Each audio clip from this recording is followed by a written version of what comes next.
Guys, welcome back to my channel. അപ്പോൾ ഞാനിന്ന് വന്നിട്ടുള്ളതുണ്ടല്ലോ, ലാസ്റ്റത്തെ എൻ്റെ കുറച്ച് വീഡിയോസിന് കുറച്ച് കമൻസിന് റിപ്ലൈ തരാനാണ് കേട്ടോ. ഞാനതിനകത്ത് കുറച്ച് പേര് ചോദിച്ചിരിക്കുന്ന ചോദ്യങ്ങൾക്ക് ഓൾറെഡി ഞാനൊരു വീഡിയോ ചെയ്തിട്ടുള്ളതാണ്.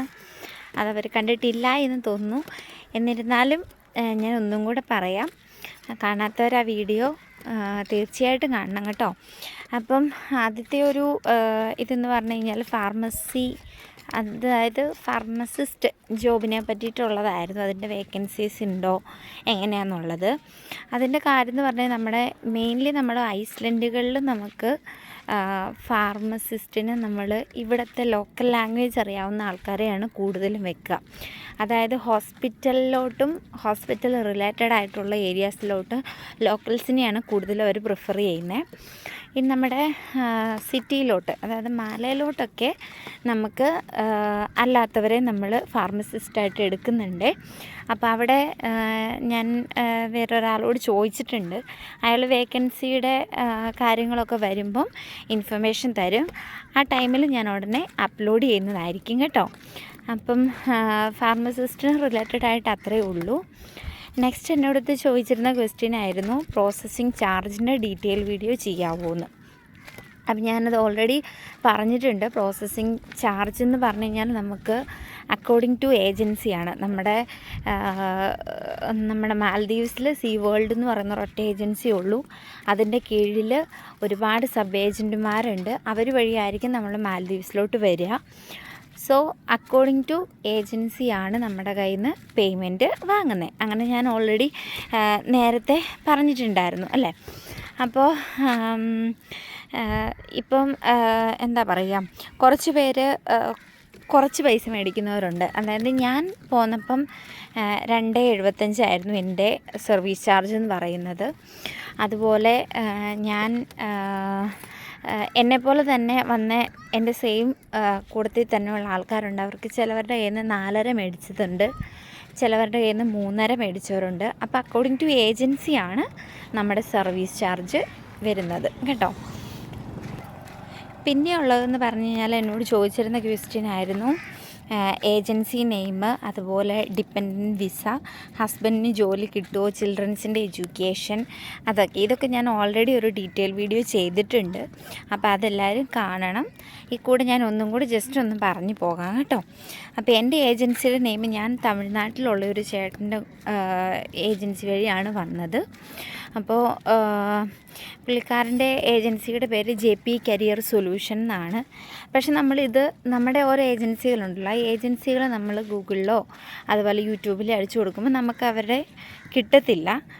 അതായത് ഞാൻ പറഞ്ഞത് അതൊക്കെ സബ് ഏജൻറ്റുമാരാണെന്ന് പറഞ്ഞതുകൊണ്ടാണ് കേട്ടോ. നമുക്ക് അവരെ അടിച്ചു കൊടുത്തു കഴിഞ്ഞാൽ നമുക്ക് അവരുടെ പ്രസൻറ്റ് ഇൻഫർമേഷൻസ് ഒന്നും കിട്ടത്തില്ല. ഞാൻ തമിഴ്നാട്ടിലുള്ള ചേട്ടനെ കൂടെയാണ് വന്നത്. അപ്പോൾ എൻ്റെ ആൻറ്റി വഴിയാണ് ഞാൻ ആ ചേട്ടനെ കോണ്ടാക്റ്റ് ചെയ്യുന്നത്. പിന്നെ അതുപോലെ പക്ഷെ എനിക്ക് ജെനുവിനായിരുന്നു കേട്ടോ. കാര്യം എല്ലാ കാര്യങ്ങളും, അതായത് അനാവശ്യമായിട്ട് ചേട്ടൻ നമുക്കൊന്നും ഇൻഫർമേഷൻസ് തരത്തില്ല. എന്തൊക്കെ ഇവിടെ നമ്മളൊരു പ്രോസസ്സിങ്ങിന് അപ്ലൈ ചെയ്ത് കഴിയുമ്പോൾ സ്റ്റെപ്പ് ബൈ സ്റ്റെപ്പായിട്ട് ഓരോന്ന് പോകുമല്ലോ. അത് കംപ്ലീറ്റ് ആകുമ്പോൾ എനിക്ക് ഇൻഫർമേഷൻ തരുമായിരുന്നു. എനിക്ക് അങ്ങോട്ട് വിളിച്ച് ചോദിക്കേണ്ട കാര്യമൊന്നും ഉണ്ടായില്ല. പിന്നെ കുറച്ച് കാര്യങ്ങളൊക്കെ ചോദിക്കേണ്ടി വന്നു. നമ്മുടേതായിട്ടുള്ള കുറച്ച് ഡൗട്ട്സും കാര്യങ്ങളും ഒക്കെ ചോദിക്കേണ്ടി വന്നു. ഞാൻ ഫാമിലി ആയിട്ട് പോകുന്നത് കൊണ്ട് അതിൻ്റേതായ കുറേ കാര്യങ്ങളൊക്കെ എനിക്ക് ചോദിക്കേണ്ടി വന്നു. അങ്ങനെ ഇതുകൊണ്ടായിരുന്നുള്ളൂ. എനിക്ക് ജെനുവിനായിരുന്നു. എനിക്ക് നോ ഇഷ്യൂസാണ്. ഇവിടെ വന്നതിന് ശേഷവും ഇപ്പോഴും എനിക്ക് ആവശ്യമുള്ള എല്ലാ കാര്യങ്ങളും ആ ചേട്ടൻ തന്നെയാണ് കേട്ടോ ചെയ്തു തരുന്നത്. അപ്പം മാൽദീവ്സിലോട്ട് നഴ്സിംഗ് ജോബായിട്ട് വരാൻ ആഗ്രഹമുള്ളവർ ആ ചേട്ടൻ്റെ നമ്പർ വേണമെങ്കിൽ എൻ്റെ ഇൻസ്റ്റാഗ്രാമിൽ ഒന്ന് മെസ്സേജ് അയച്ചാൽ മതി. ഞാൻ അത് തരാം. ഇൻസ്റ്റയുടെ ID ഞാൻ ഇതിൻ്റെ താഴെ ടാഗ് ചെയ്യാം കേട്ടോ. അപ്പോൾ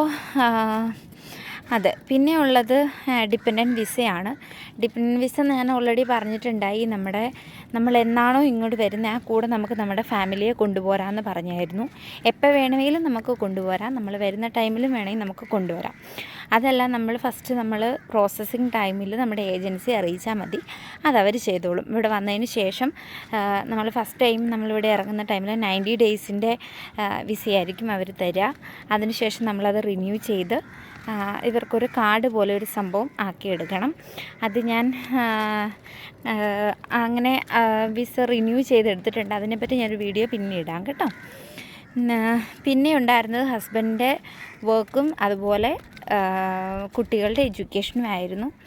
അതിനകത്ത് ഹസ്ബൻഡിൻ്റെ വർക്ക് എന്ന് പറഞ്ഞു കഴിഞ്ഞാൽ നമ്മുടെ ഐസ്ലൻഡുകളിലാണ് ജോലി നോക്കുന്നതെങ്കിൽ കിട്ടാൻ കുറച്ച് ബുദ്ധിമുട്ടായിരിക്കും. എന്നാന്ന് പറഞ്ഞാൽ നമുക്ക് ഓരോരുത്തരും പഠിച്ച ഓരോരോ പ്രൊഫഷനുകളാണല്ലോ. അതുപോലെ റിസോർട്ടുള്ള ഏരിയാസൊക്കെ ആണെങ്കിൽ എന്തെങ്കിലുമൊക്കെ നമുക്ക് ഷെഫായിട്ടുള്ളവർക്കൊക്കെ അവിടെ ചിലപ്പോൾ ജോലി സാധ്യത ഉണ്ടായിരിക്കും. ഞാൻ കംപ്ലീറ്റ് ഉറപ്പ് പറയുന്നില്ല കേട്ടോ, കുറച്ചൊക്കെ ഉണ്ടായിരിക്കും. അതുപോലെ അക്കൗണ്ടൻറ്റ് അങ്ങനെ എന്തെങ്കിലുമൊക്കെ ജോലി കിട്ടുമായിരിക്കും റിസോർട്ടഡ് ഏരിയാസിൽ. ഇനിയിപ്പോൾ നമ്മുടെ എല്ലാ ഐസ്ലൻഡുകളും റിസോർട്ടഡ് ആയിട്ടുള്ള ഏരിയാസ് അല്ല. സോ അതുകൊണ്ട് അക്കോർഡിംഗ് ടു ഐസ്ലൻഡ് ആയിരിക്കും നമ്മുടെ ഹസ്ബൻഡിൻ്റെ ജോലി സാധ്യതയെപ്പറ്റി പറയാം. നെക്സ്റ്റ് ഉണ്ടായിരുന്ന ഡൗട്ട് എന്ന് പറയുന്നത് ചിൽഡ്രൻസിൻ്റെ എഡ്യൂക്കേഷനാണ്. അത് ഓൾറെഡി ഞാൻ പറഞ്ഞിട്ടുണ്ടായിരുന്നു. നമ്മുടെ ചിൽഡ്രൻസിൻ്റെ എഡ്യൂക്കേഷൻ എന്ന് പറയുന്നത് കേംബ്രിഡ്ജിൻ്റെ യൂണിവേഴ്സിറ്റി അണ്ടറിലുള്ള എന്താ പറയുന്നത് സ്കൂളുകളാണ് ഇവിടെ ഉള്ളത്. അപ്പം കുറച്ച് ടഫായിരിക്കും കാര്യങ്ങളെല്ലാം, പക്ഷെ നല്ല എഡ്യൂക്കേഷനാണ് ഇവിടെ. ഓരോ ഐസ്ലൻഡുകളിൽ 10th വരെ ആയിരിക്കും നമുക്ക് സ്കൂളുള്ളത്. +1 +2 അതുപോലെ അതിൻ്റെ എബോവ് ആയിട്ടുള്ള എഡ്യൂക്കേഷൻസ് എല്ലാം നമ്മുടെ മാല സിറ്റിയിലാണ് ഉള്ളത്. സോ 10th വരെയുള്ളതിൽ നമ്മുടെ നാട്ടിലെ ഡിഗ്രിയിലെ എന്താ പറയുന്നത് ഡിഗ്രി പഠിക്കുന്ന ടൈമിലുള്ള സബ്ജക്റ്റുകളൊക്കെ ആയിരിക്കും ഇവർക്ക് 10th വരെ ഇവിടെ ഉള്ളത്. പക്ഷേ നല്ല ക്വാളിറ്റിയുള്ള എഡ്യൂക്കേഷൻ ആയിരിക്കും. കുറച്ച് ടഫാന്നേ ഉള്ളൂ, പക്ഷെ എന്നിരുന്നാലും എഡ്യൂക്കേഷൻ ലെവല് നല്ലതാണെന്നാണ് എല്ലാവരുടെയും ഒരു ചുറ്റിനുമുള്ള ഒരു അഭിപ്രായം. അപ്പോൾ ഇത്രയും ഇൻഫോർമേഷൻസാണ് എനിക്ക് കമൻറ്റ് ബോക്സിൽ വന്നിരുന്നത്. അതിൻ്റെ റിപ്ലൈ തരാൻ വേണ്ടിയിട്ടായിരുന്നു ഞാനിപ്പോൾ ഈ വീഡിയോ ചെയ്തത്. കഴിഞ്ഞ കുറച്ച് ദിവസമായിട്ട് മാലയിലൊക്കെ എനിക്ക് ഇവരുടെ വിസ ആൻഡ് റിന്യൂവലായിട്ട് എൻ്റെ ഫാമിലീൻ്റെ കാര്യങ്ങളൊക്കെ ആയിട്ട് പോകേണ്ടി വന്നു. അതുകൊണ്ടാണ് റിപ്ലൈ തരാനൊക്കെ ഡിലേ ആയത് കേട്ടോ. അപ്പോൾ ഇനി എനിക്ക് ഒന്നും കൂടെ പോകാനുണ്ട് മാലയിലോട്ട്. അപ്പം ഒരു എക്സാമിൻ്റെ കാര്യം ഞാൻ പറഞ്ഞിട്ടുണ്ടായിരുന്നില്ല, അപ്പോൾ അത് എഴുതാനൊക്കെ പോവുകയാണ്. അപ്പോൾ അതിൻ്റെ കുറച്ച് പരിപാടികളൊക്കെ ഉണ്ട്. അതുകൊണ്ട് കുറച്ച് ലേറ്റായിട്ടായിരിക്കും വീഡിയോസൊക്കെ വരിക. അതുവരേക്കും എല്ലാവരും ഒന്ന് ക്ഷമിക്കണം. അപ്പോൾ ഇത്രയേ ഉള്ളൂ, വേറൊന്നുമില്ല. ഇനി ആർക്കെങ്കിലും എന്തെങ്കിലും ഡൗട്ടുകളോ കാര്യങ്ങളോ ഉണ്ടെങ്കിൽ എൻ്റെ കമൻറ്റ് ബോക്സിൽ ഇടാം. എനിക്കറിയാവുന്നതാണെങ്കിൽ ഞാൻ പറഞ്ഞുതരാം, ഇല്ലെങ്കിൽ ഞാൻ ആരോടെങ്കിലുമൊക്കെ ചോദിച്ചിട്ട് നിങ്ങൾക്ക് വീഡിയോ തരുന്നതായിരിക്കും കേട്ടോ. അപ്പോൾ വേറൊന്നുമില്ല. അപ്പം എല്ലാവരും ചാനലൊന്ന് സബ്സ്ക്രൈബ് ചെയ്ത് സപ്പോർട്ട് ചെയ്യാൻ മറക്കരുത്. അപ്പോൾ ടാറ്റാ ബൈ ബൈ.